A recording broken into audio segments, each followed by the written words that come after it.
పడుచుకునేటువంటి పరిస్థితి లేదు. మీకు లైసెన్స్ ఇచ్చి వదిలేసినట్టుగా దోపిడీకి తయారైంది. కాబట్టి నువ్వు చెప్పేవన్నీ జరిగాయి అనేటువంటి కల్పన, వాస్తవాలు లేవు, ఆధారాలు లేవు. ఇదిగో మేము వాస్తవాల ఆధారాలతో సహా ఈ 2 బండ్లు పోలీస్ స్టేషన్కి తీసుకొని రాత్రి పెట్టించారు గ్రామస్తులు. వాటి మీద ఎటువంటి చర్య తీసుకుంటారో తెలియదు. బహుశా నేను అనుకోవడం వాటిని వదిలేని కూడా వదిలేయచ్చు, లేదనుకుంటే మొక్కబడిగా ఏదో పెనాల్టీ వేసి పంపించేయచ్చు. అంతే తప్ప అసలు దౌర్జన్యం ఎవరు చేశారు, ఎవరు తీసుకెళ్లారు? ఆ ట్రాక్టర్లు ఒక పక్క ప్రజలు ఆపితే ఇంజిన్లు తీసుకుని వెళ్ళేంత ధైర్యం ఎవరిచ్చారు? వాటిని వదిలేసి అంటే దాని అర్థమైంది మేము ఏమి చేసినా చెల్లుబాటు అవుతుందనేటువంటి ఆలోచనతో ప్రజలు అడ్డుకున్నారు. కాబట్టి ట్రాలీల వరకు మేము వదిలేస్తాం, ట్రాక్టర్లు మేము తీసుకెళ్తాం, మమ్మల్ని అడ్డుకునేది వాడెవరు, ఆపేవాడు ఎవరు అనేటువంటి ఆలోచన, దుర్మార్గం అనేటువంటి దౌర్జన్యం తప్ప మరొకటి లేదు.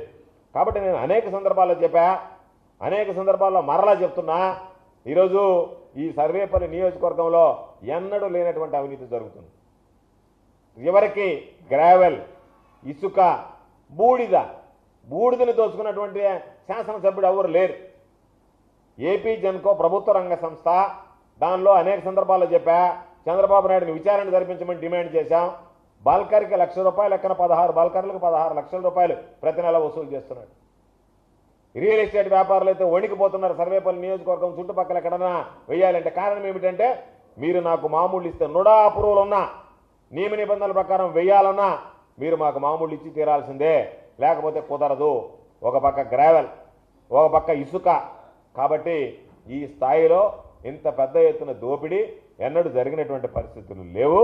కాబట్టి చంద్రబాబు నాయుడు గారిని డిమాండ్ చేసేది ఖచ్చితంగా దీని మీద విచారణ జరిపిస్తే కనీసం నువ్వు యాక్షన్ తీసుకుంటావా లేదా తర్వాత సంగతి, నీకైనా వాస్తవాలు తెలుస్తాయి, ఏ విధంగా దోపిడీ జరుగుతుందనేటువంటిది నిజానిజాలు బయటపడతాయి. కాబట్టి ఈరోజు నిజంగా ఆ విరువురు గ్రామస్తుల్ని ఈరోజు అభినందించాలి. ధైర్యంగా కేసులకు దడవకుండా బెదరకుండా వెళ్ళి ఇదిగో మేము అడ్డుకునేదే, మాకు సంబంధించినటువంటి సంపదను మీరు దోచుకునే దానికి లేదు అని చెప్పి ధైర్యంగా వాళ్ళు నిలబడి ఈరోజు వీటన్నిటిని కూడా అడ్డుకొని ఈరోజు చూస్తే సంఘం బ్యారేజ్కి సంబంధించినటువంటిది లైటింగ్, ఇరువురు రీచ్, ఇంతవరకు దీనికి అనుమతులు లేవు, పాలసీ రాలేదు. అయినా సరే దోపిడీ యథేచ్ఛగా జరిగిపోతుంటే గత్యంతరం లేక ఈరోజు పోలీసులు పట్టుకున్నటువంటి పరిస్థితి. కాబట్టి మరలా నేను చెప్పేది, సోమిరెడ్డి అనేటువంటి వాడు, నేను అనేక సందర్భాలు చెప్పా, అత్యంత అవినీతిపరుడు. ర్యాంకులు కనుక చంద్రబాబు ప్రకటిస్తే అన్నిటికీ అవినీతిలో మాత్రం నెంబర్ 1 స్థానాన్ని సర్వేపల్లికి తీసుకొస్తారు. ఈరోజు ఒలింపిక్స్లో వచ్చినప్పుడు మనం గర్వపడ్డట్టుగా మనకి దేంట్లో ర్యాంక్ రాలేదు, కానీ అవినీతిలో మాత్రం ర్యాంక్ సాధించడంలో ఘనుడు. కాబట్టి ఖచ్చితంగా రాబోయేటువంటి రోజుల్లో నేను అధికార యంత్రాంగానికి చెప్పేది, గ్రామాలే తరలి వస్తాయి, రోడ్ల మీద కూర్చుంటాయి, మీ దౌర్జన్యాలని ఆగడాలని ఆపుతాయి. శాంతి భద్రతల సమస్య వచ్చినా ఏదొచ్చినా సరే దానికి జిల్లా అధికార యంత్రాంగం, జిల్లా కలెక్టర్ గారు, జిల్లా ఎస్పీ గారు బాధ్యత వహించాలి. కొత్తగా వచ్చినటువంటి జిల్లా కలెక్టర్ గారు ఉదాసీనంగా వ్యవహరిస్తున్నాడేమో తెలియదు, దానివల్లనే ఇటువంటివన్నీ జరుగుతున్నాయా? మీరు ఖచ్చితంగా వ్యవహరిస్తే ఈ విధంగా రేయింబగళ్ళు దోపిడీ జరుగుతుందా? జరగడానికి కారకులైనటువంటి వాళ్ళ మీద మీరు చర్యలు తీసుకోగలిగితే ఇబ్బంది ఉండదు. కానీ ఇప్పటికే ఆ పక్కన ఉన్నటువంటి సూరాయపాలెంలో 100 కోట్ల రూపాయలు ఇసుక రీచ్ కొట్టడానికి స్కెచ్ వేశారు.